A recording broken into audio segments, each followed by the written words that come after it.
A report today that you had been informed that this would be your last game as Bears head coach. Is that accurate? How the status of the coaching staff and that?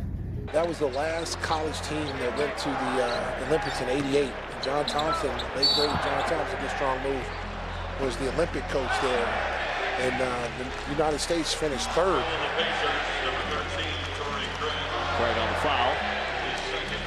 His second foul and the first. There's a lot to be thankful for this week. For me personally, today is actually my birthday, and I get to celebrate it by doing something I love, and that's bringing you guys content every day. But on top of that, it's Thanksgiving, and it looks like Chicago Bears fans might have something to be thankful for, because we got a pretty interesting report here today. So before we get to this, man, do me a favor and give me the greatest birthday present in the world, and sack the like button for the YouTube algorithm. If you subscribe and hit that notification bell, you'll enter for a chance to win a pair of Apple AirPod Maxes. I wanted to give a shout out to my Mike Mafia underbosses on the screen, and make sure you follow me on Instagram and Twitter if you want to notify me about news like my man Die Hard Cubs and The Flash did on Twitter today. Now that we got all that out of the way, break!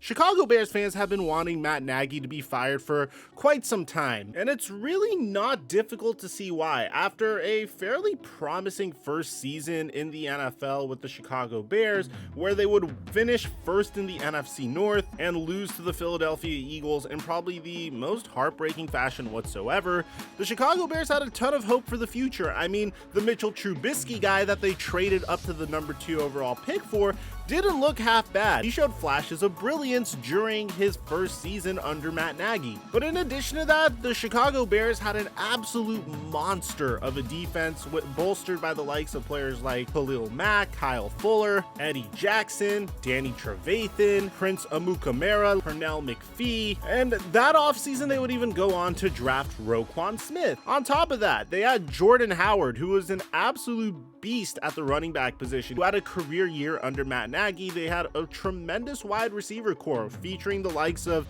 Anthony Miller, who looked fairly promising, Taylor Gabriel, who was in the midst of another career resurgence, and Allen Robinson. And it seemed like they got their hiring right, poaching a piece of the Andy Reid coaching tree that worked tremendously for the Philadelphia Eagles the year prior when they were able to win the Super Bowl with Doug Peterson, and they decided to do the same exact thing here. So far, Ryan Pace looked like he was clicking on all cylinders. I mean, the man absolutely crushed it trading up for Mitchell Trubisky. The man took a risk trading 2 future first-round picks for Khalil Mack, a trade which the Las Vegas Raiders tried to undo in the future by reaching out to the Chicago Bears and asking if they could trade back for Khalil Mack. No, they actually did that. But unfortunately, as time progressed on, things would kind of come crashing down. The year after, the Chicago Bears would go 8-8. They would draft David Montgomery, but he would only average 3.7 yards per carry that season. Mitchell Trubisky would regress, not too much, but enough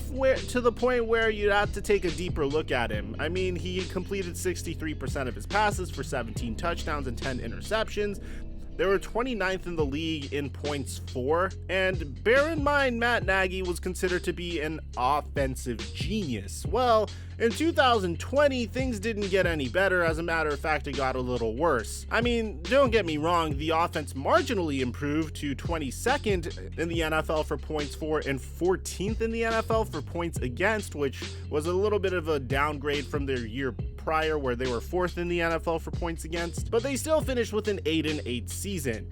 This was the year where the Chicago Bears consistently yo-yoed Mitchell Trubisky in and out of games, and for some reason felt like it was a better idea to play Nick Foles over Mitchell Trubisky. Mind you, Trubisky didn't have the worst season, but I don't think they really put him in a situation for success, and I'll always say that when it comes to Trubisky. I mean, he completed 67% of his passes, threw 16 touchdowns, 8 interceptions, led the Chicago Bears to a 6-3 record. But I feel like the pressure that was put on him was just too much to bear, and that's what eventually resulted in him leaving. And at the time, a lot of people just said Mitchell Trubisky stunk, and it was his fault for not panning out, and the Chicago Bears made a huge mistake drafting him. But after that, this year, so far at the time I'm making this video, both the Chicago Bears offense is 29th in the NFL for points for, they're 21st in the NFL for points against, and they're on a brand new quarterback, a guy that I honestly think, I know a lot of people like to make this automatic assumption that since Justin Fields came out of Ohio State University, then he's just automatically going to suck. But Justin Fields is probably one of the most polished passers that we've ever seen come out of Ohio State University. I mean, when you compare him to the likes of players like Troy Smith and Dwayne Haskins, which, by the way, Dwayne Haskins is like the other notable Ohio State quarterback that was drafted in the first round, Justin Fields is significantly more skilled, has the ability to make more throws and opens up the playbook significantly more than any other Ohio State quarterback that was drafted into the NFL. And to be honest, it looked like the rushing attack for the Chicago Bears wasn't that bad. I mean, David Montgomery went down with an injury, but he still averaged 4.5 yards per carry. Khalil Herbert, 4.2 yards per carry. The issue was, it seems like Matt Nagy had absolutely no idea what he was doing when it came to preparing Justin Fields properly for his NFL debut. And that's where questions began to come out about whether or not Matt Nagy was a capable head coach. I mean, he literally threw Justin Fields into the fire with no game plan against the Cleveland Browns. Fields went 6 of 20 for a 30% completion percentage and 68 passing yards in his debut. The man literally got sacked 9 times in his debut. I mean, he literally made it seem like Justin Fields was going to be the next coming of David Carr. And while there have been moments of brilliance for Justin Fields, more notably the loss against the San Francisco 49ers, he was very efficient, 19 of 27 for 70% completion, 1 touchdown and 1 interception. But he also added 100 yards on the ground, so there is clearly some flashes of potential. It just seems like Matt Nagy is the one man holding this team back. You know, I'm actually going to disagree with that, but I'm going to bring you this news first. Now, I want you to bear in mind, I don't know how much I trust this report, and I'm going to give you reasons to trust it and reasons not to trust it. This is coming from Mark Conkle. Now, if you don't know who Mark Conkle is, he is literally a Pulitzer Prize winning author. He doesn't typically cover sports news. So the fact that we're getting this from him is very interesting. It's kind of like when, you know, when Shams Charania tweeted out that Donald Trump tested positive for COVID. It's like that pretty much right now. So according to Mark Conkle, Matt Nagy will coach his last Chicago Bears game on Thanksgiving in Detroit, a top source tells Patch. Now, this was something that I would typically not really pay too much attention to, but then you get this report from NBC Sports Chicago that says that the Bears are going to fire Matt Nagy after Thanksgiving, which is citing the exact same source as I mentioned before, Mark Conkle. Now, the Bears have never fired a coach in the middle of the season before. Now, Matt Nagy did actually respond, and so did his coaching staff, to this report, but it's important to notice that there are several credible sources that are coming out and saying that not only is Matt Nagy likely to be fired, but there's many people in the Chicago Bears locker room that want him gone. As a matter of fact, according to Jordan Schultz, who has been on fire lately, and we have to give props to him, and bear in mind that Jordan Schultz literally has a podcast with Allen Robinson, okay? I just want you to bear that in mind. But according to Jordan Schultz, an overwhelming number of Bears players want Matt Nagy gone, league sources say.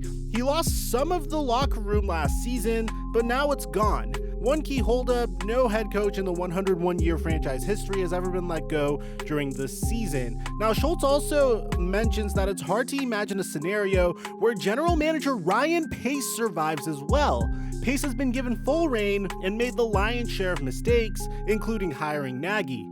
The Bears, under his guidance, have the NFL's 8th worst record during his 7 seasons. Now, here's what Matt Nagy had to say on the situation. So with that, I'll go ahead and open up to any questions.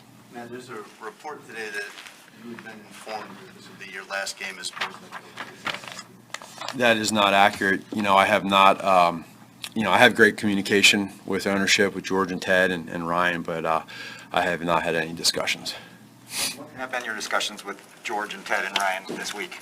Just for this week, we have not talked this week, and that was scheduled. That's been we have a good schedule over the years where we have discussions. Like you guys always hear us talk about. We have constant communication. I always think it's good and healthy, and so we stayed on course. And with the bye week, and then with the short turnaround with game prep, we have not. You have assurance that you'll coach the rest of the season, man? Say that again? You have assurance that you'll coach them? Again, my focus right now is on these players and on Detroit. That's it.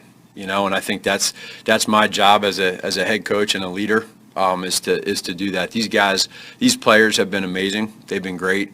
And so, you have this quick turnaround after a tough loss like that, and now here we go. It's the only thing that we can do is focus on the now and trying to do everything we can. So, Thursday's going to be here quickly, and we have one objective, that's to win the game. To the question, though, is it yes or no on? Again, it's not something I'm focused at. I respect that. I respect the question, but my focus is not on that. So.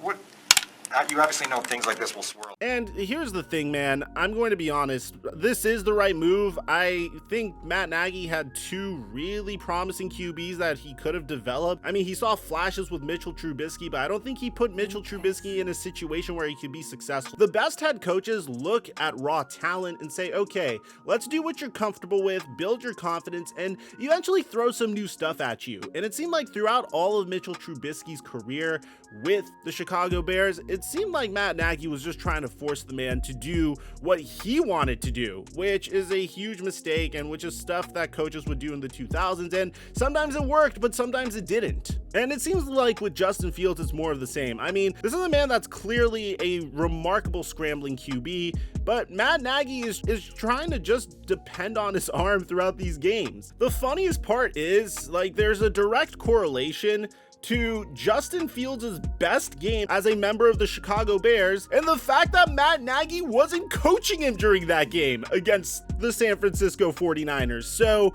here's the thing. I don't think you just fire Matt Nagy over here. I don't really like Ryan Pace's body of work either. I mean, if you just look at the type of work that Ryan Pace has done in the NFL draft, I mean, this is a guy that drafted Mitchell Trubisky, Kevin White, Adam Shaheen, Leonard Floyd, and Leonard Floyd did good work towards his final season in Chicago and then went on to the Los Angeles Rams. But for the most part, I feel like he just overstayed his welcome at this point, and I feel like the job is not done until the Chicago Bears get rid of him as well. It's really hard to fully blame him for the drafting of Kevin White, because how was he supposed to know that Kevin White was just going to get injured over and over and over again?